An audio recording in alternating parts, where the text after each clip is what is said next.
Hello and welcome to CNCF Minutes. And today we'll be discussing about K3s, which is my favorite. So K3s is lightweight Kubernetes distribution and it is a CNCF sandbox project.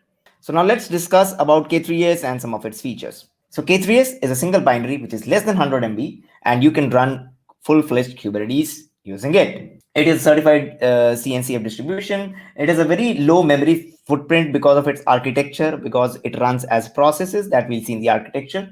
It is best suited for edge, IoT, CI, ARM. K3s is production ready because it was not built for only for the developers. It was built with a mindset of production. It is secure by default. K3s ships with local storage provider as well. It is super simple to use, run, install, and maintain. K3s uses Kind to support multiple storage backends. So you can have SQLite, which is default. You can also have etcd, MySQL. So Kind makes it possible to have multiple storage backend for your Kubernetes cluster. And this is a simple architecture for K3s.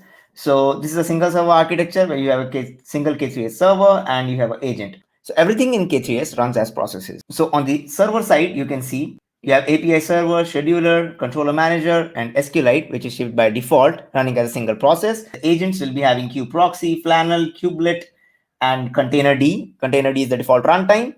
Now, the kubelet has to always communicate with API server in a bidirectional manner, but in K3s, it happens via tunnel proxy. So there is a tunnel proxy connection that is established between the agent and the server, and thereafter, all the communication happens via the tunnel proxy. It makes the network firewalling easy as well.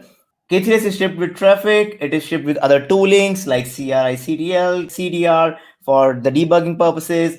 And K3s YAML is stored at this location /etc rancher K3s YAML. So if you're running K3s on a single server, then the K3s agent will be the sub process of the server. Now there are different install options. You can have a K3s single server install with embedded DB. You can have a K3s HA install with external DB. There are other community open source tools like Ketchup, with which you can install K3s, and you can also use K3D, which is K3s in Docker.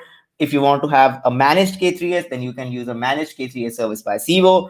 Now let's see K3s in action. So I've just run this command. What it is doing is downloading the release and creating the directories and then starting the systemd unit. And after that, you can directly run kubectl get nodes. The K3s is up and running.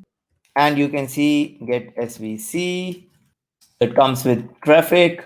So all in all, you can do everything that you can do with a Kubernetes cluster in using K3s. So what it drops is it drops the third-party storage and it also drops the entry cloud providers. So this is a very high-level overview of what K3s is. If you want a deep dive session, put in the comment box. Like, subscribe, and share with your friends. And thank you for watching.